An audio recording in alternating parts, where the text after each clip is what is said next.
बिस्मिल्लाहिर्रहमानिर्रहीम अस्सलाम वालेकुम everyone. My name is Aksar Saeed. Welcome back to my YouTube channel. आज के इस लेक्चर में हम डिस्कस करने जा रहे हैं लेडी ग्रीगरी का एक प्ले जिसका नाम है the rising of the moon. The rising of the moon एक बहुत ही इंटरेस्टिंग स्टोरी है जो कि हमें हमारे अंदर एक मोटिवेशन पैदा करती है कि किस तरह से हमें अपने हक़ के लिए लड़ना चाहिए और मुल्क व कौम की तरक्की के लिए अपने वतन से मुहब्बे वतन किस तरह से बनना चाहिए और हमें पैट्रियटिज़म किस के जज्बात कैसे रखने चाहिए। तो लेडी ग्रीगरी ये एक पॉलिटिकल टाइप का प्ले भी है और ये पैट्रियटिज़म पर बेस भी करता है। तो ये बहुत ही इंटरेस्टिंग प्ले है। इंशाल्लाह आपको ये वीडियो बहुत ही पसंद आएगी। तो चलते हैं हम अपनी वीडियो की तरफ, अपने मज़ीद लेक्चर की तरफ। सबसे पहले हम इसका कुछ बैकग्राउंड डिस्कस कर लेते हैं। राइजिंग ऑफ द मून जो है ये एक वन एक्ट प्ले है जो कि बेस करता है पैट्रियटिज़म पे। और लेडी ग्रीगरी ने एक बुक लिखी थी जिसका नाम था 7 शॉर्ट प्लेस 1909 में, और उनका ये play the rising of the moon भी उस बुक के अंदर ऐड किया गया था।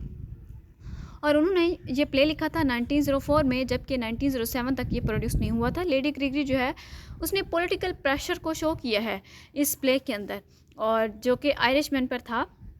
और ये प्ले जो है वो बेसिकली ऑब्वियसली जो है वो पॉलिटिकल प्ले है about the relationship between England and Ireland at the struggle for independence from English authority. तो इंग्लिश जो है उनके एक लॉन्ग हिस्ट्री थी कि वो किस तरह से डोमिनेंट थे और आयरलैंड पे। तो इनका ये सारी चीज़ें उसने इस लेडी ग्रीगरी ने इसमें दिखाने की कोशिश की है, और उसने doomed fate of Ireland people भी इसी में ही दिखाया कि किस तरह से इंग्लैंड जो है वो डोमिनेट करता है आयरिशमैन पर। और ये हाईली फ़िलासफ़िकल भी है, यूनिवर्सल इन नेचर है, but at the same time it shows the struggle for free people for freedom. अगर इसमें हम पॉलिटिकल थाट के बारे में बात करें तो ये प्ले जो है ग्रीगरी ने के अंदर एक डिज़ायर थी कि वो कन्वे कर सके अपने इस मैसेज के थ्रू कि हर आयरिशमैन जो है वो अपना हाथ उठाए, यानी वो इसमें पार्टिसिपेट करे, और यानी against the tyrant British government के हर आदमी को आवाज़ उठानी चाहिए। And she also thought that this revolutionary vision of the political independence could not be achieved if there was no national unity, broader Irish unity। कि अगर एक बंदा ही यानी कि खड़ा हो जाए और बाकी कोई साथ देने वाला ना हो तो कैसे होगा, मैनेज नहीं हो सकेगा ना।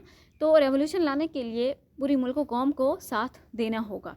ये चीज़ उसने इस चीज़ में दिखाई गई है, ये सब चीज़ें उसने इसमें शो करने की कोशिश की है।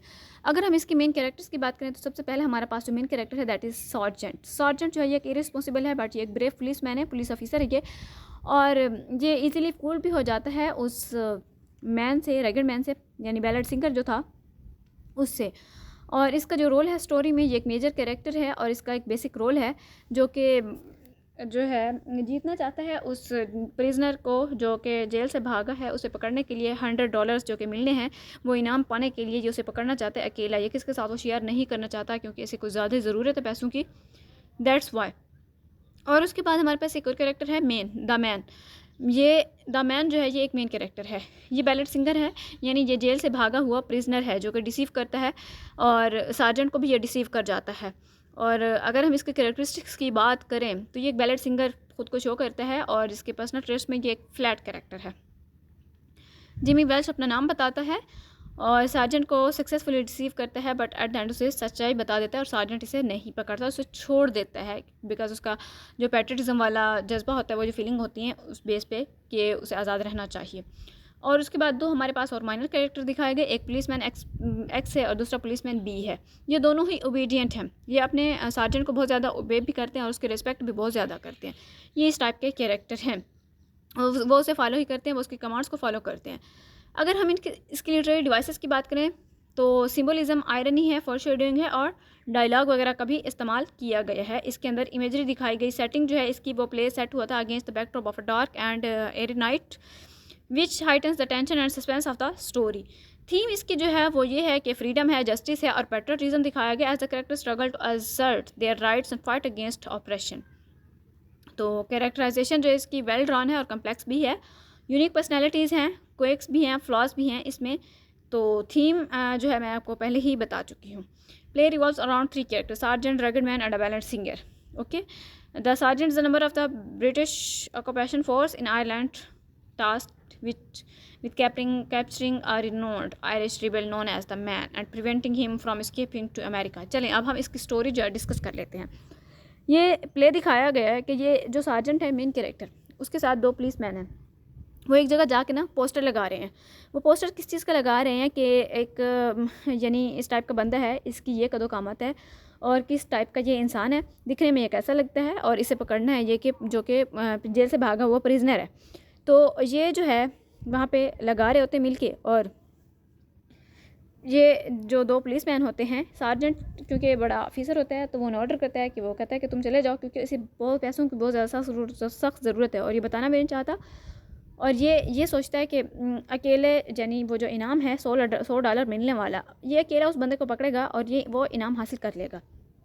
तो ये पुलिसमैन को ऑर्डर देते हैं, दोनों को, पुलिसमैन एक्स और बी को, कि तुम लोग यहाँ से चले जाओ। और वहीं पे ही ये इधर उधर ऐसे ही देख रहा होता है तो एक आदमी गुजरता है।